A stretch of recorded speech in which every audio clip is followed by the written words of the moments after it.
Welcome to a short video about the engine in this 1976 XJ6C. Originally, I got the car and it had a Chevy 350 with a turbo 350 transmission, a 3-speed, and it was okay. It ran poorly, but it ran, and I started fixing it up, and I put TPI on the motor, and then I put a 700 R4, and I still wasn't really happy with it. So with the refinement of it, so I made my own mounts and my own exhaust, and eventually I always wanted to do a small block 400, so it was going pretty well.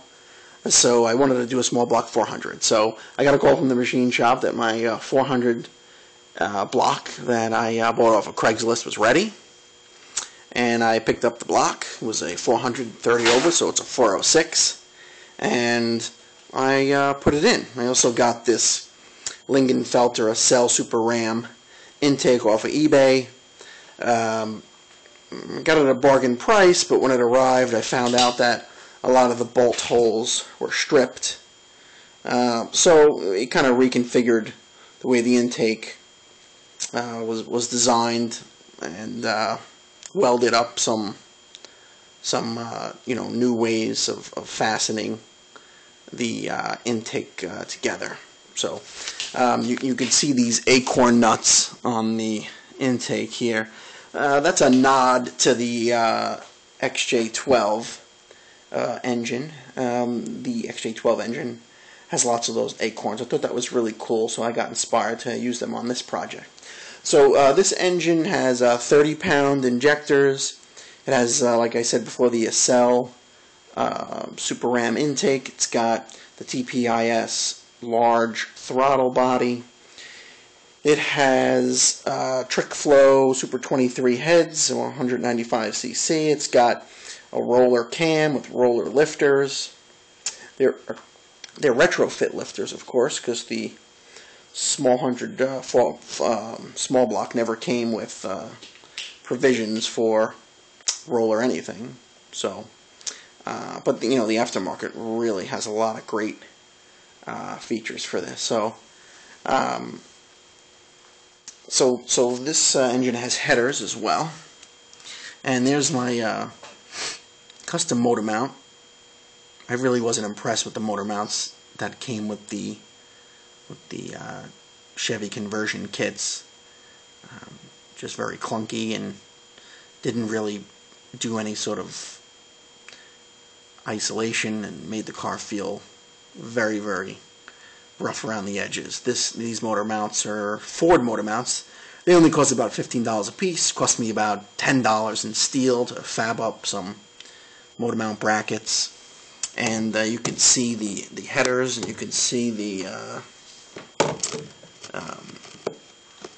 exhaust downpipe right there. Plenty of clearance.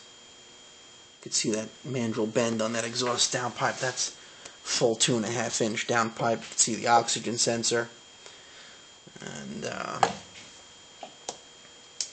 so some other notable features about the engine. It's TPI fuel injection system. It's got a mass airflow sensor. It's got same computer system that's in a late 90s, late 80s Corvette, like 89 Corvette and Camaro. And it's got a 110 amp alternator. And I tuned it this weekend with a wideband O2 sensor to get the air fuel ratios correct, and that was impossible to do without a wideband. I had previously tried to tune it using seat of my pants, and that wasn't even close. The difference in power and drivability using the wideband O2 sensor, it wasn't even in the ballpark doing it, with theory. So the wideband tuning for drivability, for power, getting all the air-fuel ratios right, made a tremendous difference. And then some other features here are for the engine, the cooling system is actually a Jaguar fan setup from an S-Type. And it has this neat little controller box there, which has a sensor on the engine that varies the fan speed according to the temperature of the engine. That works really, really well. Very, very pleased with that. That keeps this engine very cool. And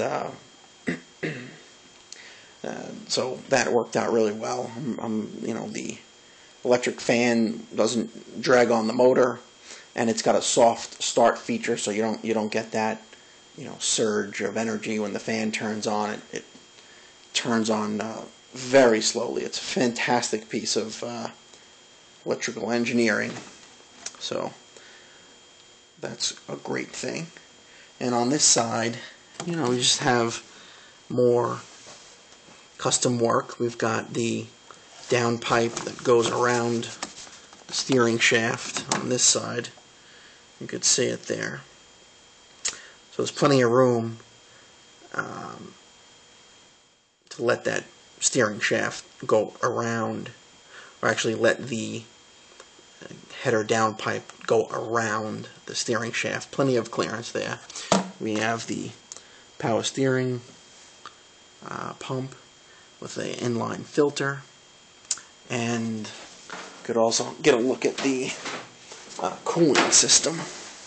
We have a large aluminum radiator, and there's the cooler for the rack and pinion or the power steering oil.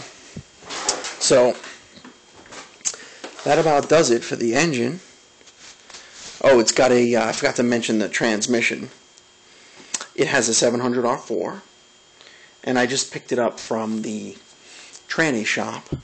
When we originally put in the 700 R4 behind the 350 engine, it was shifted pretty good. It felt like it was supposed to feel. But once I upgraded to this intake and the 400 small block, the transmission was useless. It was slipping through second and third gear. So we put a shift kit in it, which helped, but we also had to put in the we used a Transgo shift kit, but we also had to add in a Corvette servo. So the tech line at Transgo was great in helping me getting this transmission worked out. So now the shift kit works perfectly. If you drive it around and park throttle, it shifts nice and smooth, and at full throttle it shifts very firm. And if you manually shift it, it'll chirp the tires into second gear, which is nice, I guess, if you're into that type of thing. And it's driving great. It's a real hoot to drive. The torque of the 400 and small block is just phenomenal. On the highway in fourth gear with you know the torque converter locked up, you could pull you know from 60 to 70 miles an hour in a matter of seconds. It's just at part throttle. It's just got so much torque, and it's so smooth. It's like, you know, just if you need to go from 60 to 70, you just touch the pedal and it goes. It's pretty amazing. So I think that about does it for all the details on the engine. In another video, I'll detail the interior, some of the interior features, and the stereo features, and keep working on it.